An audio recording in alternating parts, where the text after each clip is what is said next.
Vous regardez Kavi TV, merci de nous rejoindre. Bienvenue dans ce journal. Au sommaire, référendum constitutionnel en Guinée, le président de la transition vient de nommer les directeurs régionaux et préfectoraux des élections. Une décision censée accélérer le retour à l'ordre constitutionnel, mais qui divise déjà la classe politique.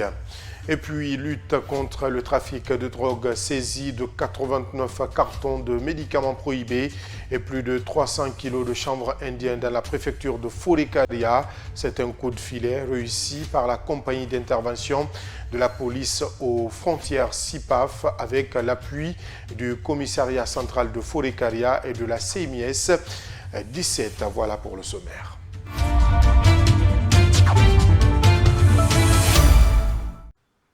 Encore une fois, bonsoir et bienvenue. Un nouveau pas vient d'être franchi dans le cadre de la tenue du référendum constitutionnel et des élections en République de Guinée. Le chef de l'État, le général Mamadi Doumbouya, a nommé dimanche soir les directeurs régionaux et préfectoraux des élections. Au lendemain de cette décision, des acteurs politiques sont divisés sur la démarche des autorités relatives au processus du retour à l'ordre constitutionnel. Mohamed Lamine Dafé. Au sein de l'Union démocratique de Guinée, UDG, la nomination des directeurs régionaux et préfectoraux des élections par le général Mamadi Doumbouya est perçue avec beaucoup de questionnements. Dobo Koevodi, secrétaire politique de ce parti politique, se pose des questions quant à la place réservée aux formations politiques à cette allure. Mais ce que nous déplorons, c'est que déjà, dans l'organisation des élections, vous avez non seulement ces directeurs préfectoraux qui sont là, vous avez les préfets, vous avez les sous-préfets, vous avez les chefs de quartier, vous avez les délégations spéciales, vous avez tout cet armada de responsables qui vont s'occuper de l'organisation des élections. Quelle est la marge de manœuvre qui sera donnée aux partis politiques qui vont être ici pour compétir? Quelle sera leur marge de manœuvre? Quelle est la place qui les sera octroyée? Pour sa part, Mohamed Lamine Kaba, président du Parti fidèle et membre de l'AFP, a salué l'acte du président Mamadi Doumbouya et se confiant quant à la vision entreprise pour le retour à l'ordre constitutionnel. Je pense que c'est un appel éminent au peuple de Guinée en vue d'un retour à l'ordre constitutionnel. Nous le savons depuis très longtemps, nous avons souhaité être dans cette dynamique. Et aujourd'hui, plusieurs actes ont été posés pour le retour à l'ordre constitutionnel, notamment ce que vous venez de citer. Je pense que cela veut dire tout simplement que l'État a la volonté d'agir, d'aller aux élections et que le peuple de Guinée doit s'organiser mieux pour rendre ce travail possible. Entre dénonciation et soutien pour le retour à l'ordre constitutionnel, ces acteurs politiques restent chacun dans sa position pour parler de la conduite de la transition. À Conakry, un même nom pour deux entités soulève des polémiques. Deux groupes distincts se font tous appeler Ensemble pour la Guinée. D'un côté, un mouvement de soutien qui revendique la paternité du nom. De l'autre côté, un forum regroupant des partis politiques qui n'exclut pas l'idée d'une fusion. Germaine Mansaré, reportage. Tout est parti de la création d'un forum dénommé Ensemble pour la Guinée. Mais ce forum, composé d'acteurs politiques, a le même nom que le mouvement Ensemble pour la Guinée. Si les deux structures affirment soutenir la transition, le mouvement dit n'avoir jamais été consulté ni associé à la démarche du forum. Nous sommes là aujourd'hui pour mettre ça au clair. Parce que Ensemble pour la Guinée, c'est le nom de notre mouvement. Ça a été créé, ce n'est pas aujourd'hui, ni hier, c'est quelque chose qui a été créé depuis longtemps. Donc aujourd'hui, on est là vraiment pour savoir eux-mêmes pourquoi ils ont choisi ce nom, s'ils n'ont pas d'autre nom à choisir sauf ce nom-là. Et pour leur dire que, les mettre clair que vraiment le nom EPG, c'est pour nous. C'est pour nous, c'est notre mouvement, c'est le nom de notre mouvement. Bella Kamano, l'un des responsables de l'Alliance Ensemble pour la Guinée, se dit surpris d'apprendre qu'un autre mouvement porte le même nom que leur alliance. Nous l'avons appris après l'annonce officielle de la mise en place du forum à travers les médias que c'est une dénomination qui est déjà une propriété intellectuelle d'un citoyen. Nous avons donc cherché à faire en sorte que ce citoyen puisse s'asseoir avec nous pour qu'on puisse en débattre, puisque lui-même met en place cette structure pour soutenir le général Mamadi Doumbouya. L'acteur politique assure toutefois ne pas vouloir entrer dans une logique d'affrontement. Il se dit même ouvert à une fusion dans l'intérêt de leur combat commun. Nous avons les mêmes objectifs. Et au-delà, nous sommes tous des Guinéens, de la même génération, qui avons les mêmes objectifs. Donc pour nous, aucune fusion n'est exclue. Une proposition que rejette pour l'instant la coordinatrice générale du mouvement Ensemble pour la Guinée, qui entend conserver ce nom et son indépendance. Et puis, fin ce dimanche de la formation de 637 vulgarisateurs issus de 159 quartiers de Conakry. C'était dans la salle Malik Condé de l'université Kofi Annan de Guinée. Cette initiative organisée en partenariat avec l'association Aimer la Guinée, soutenue par la société minière AGDBA GIC et son partenaire Sino Hydro, a réuni responsables communaux, présidents de conseils de quartier et représentants des entreprises partenaires. Djibabari et Ousmane Kamara pour le compte-rendu. Cet atelier de 2 jours avait pour objectif de donner aux relais communautaires des outils nécessaires pour vulgariser le projet de nouvelle constitution auprès des citoyens de la capitale dans un esprit de responsabilité et de la conscience citoyenne. Pour le parrain de l'événement, Ahmed Kanté, administrateur de la société AGBDA-GIC et parrain du Fans Club Général Mamadi Doumbouya, l'atteinte de ces objectifs relève d'un acte citoyen. Nous sommes en train de qualifier notre patriotisme, de qualifier notre citoyenneté. Et à partir des diplômes ou des certificats qui vous seront remis, vous aurez la preuve concrète du fait que vous avez suivi un cursus et qu'à la fin de ce cursus, ce document-là vous a été donné. Ces documents font de chacun de vous l'un des bâtisseurs de la Guinée du futur. Dans le même esprit, Madame Moumadji Nicole Ndumbayou n'a pas aussi à son tour manqué de féliciter et encourager les participants avant de rappeler en quelques mots son constat positif. Lorsque une personne fait quelque chose, je vois que tout le monde se lève et célèbre avec sincérité ce que la personne a fait. Est-ce que vous savez que ça n'existe pas ailleurs? Se félicitant de l'appui constant de leurs parrains, les bénéficiaires de cette formation ont promis de donner le meilleur d'eux pour la bonne compréhension de ce projet de nouvelle constitution. C'est une formation de 2 jours qui a porté sur 3 thèmes principalement. Premièrement, le référendum et les responsabilités citoyennes. Ça, c'était le premier thème. Le deuxième thème, c'est la compréhension du contenu du projet de la nouvelle constitution. Et troisièmement, nous avons expliqué aux jeunes c'est quoi la vulgarisation, quels sont ses principes et quelles sont les techniques qu'il faut employer sur le terrain. On est vraiment contents. Il nous a assistés à tous les niveaux. Nous le remercions. Il n'y a que Dieu qui pourra le payer. Nous le remercions du fond du cœur. Avec cette formation sanctionnée par la remise des satisfecits aux 637 participants, les 159 quartiers de la capitale disposent désormais de relais de proximité pour porter le message du projet de nouvelle constitution auprès des populations. Une étape clé dans la sensibilisation nationale placée sous le signe de la paix, de l'unité et de la responsabilité citoyenne. Je vous le disais au sommaire, dans le cadre de la lutte contre le trafic de drogue et le commerce illicite aux frontières, la compagnie d'intervention de la police aux frontières CIPAF, avec l'appui du commissariat central de Forécaria et de la CMIS 17, a mené les 14 et 15 août dernier une vaste opération le long de la frontière de la préfecture de Forikaria. Cette mission a permis de saisir plus de 89 cartons de médicaments prohibés et 306 kg de chanvre indien et de boissons stimulantes. Bengali Kamara.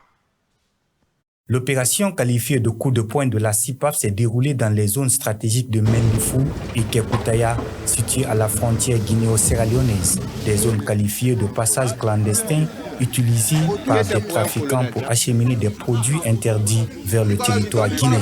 La fouille des environs a permis de retrouver une importante cargaison avec 89 cartons contenant des médicaments prohibés dans les broussailles. Une découverte qui réjouit les agents de la patrouille. Pas seulement. On va tout fouiller. Allons-y de l'autre côté. Nous sommes à la frontière, c'est la rivière qui nous limite, qui nous sépare.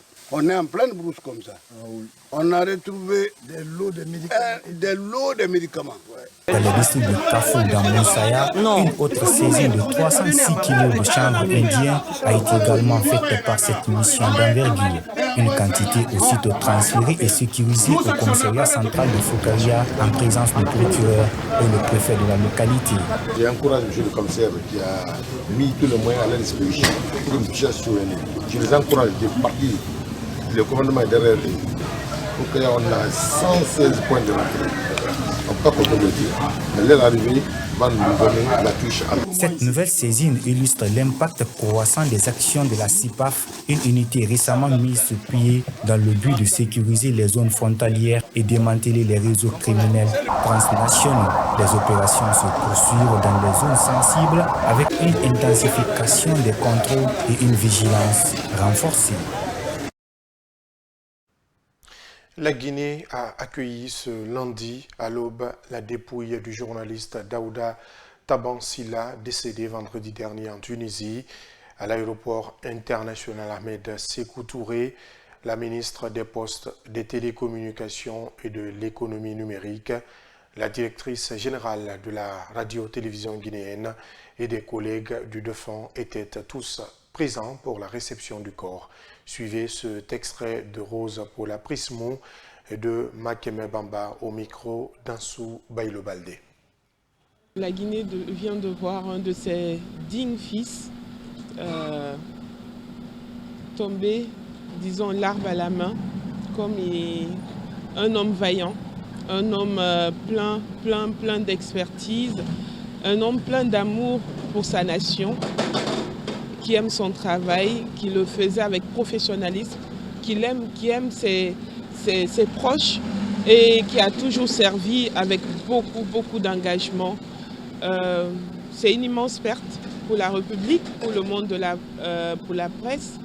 J'ai eu cet honneur de travailler avec l'homme et j'ai vu combien il se démenait pour le pays, pour l'image de notre nation, pour une cohésion sans faille. Et aujourd'hui, on ne peut que présenter les condoléances. Je retiens de Taban un travailleur modèle, mais aussi quelqu'un qui a le sens de l'humour, qui faisait tout pour faire son travail, pour dire ses vérités, mais dans l'humour en même temps et dans la vérité. Parce que quel que soit ce qui lui passait par la tête, s'il estime qu'il défend une vérité, il la disait cette vérité en disant « dans ce se dit nana ». Et donc, nous avons perdu un travailleur. Il était engagé à la rédaction du journal.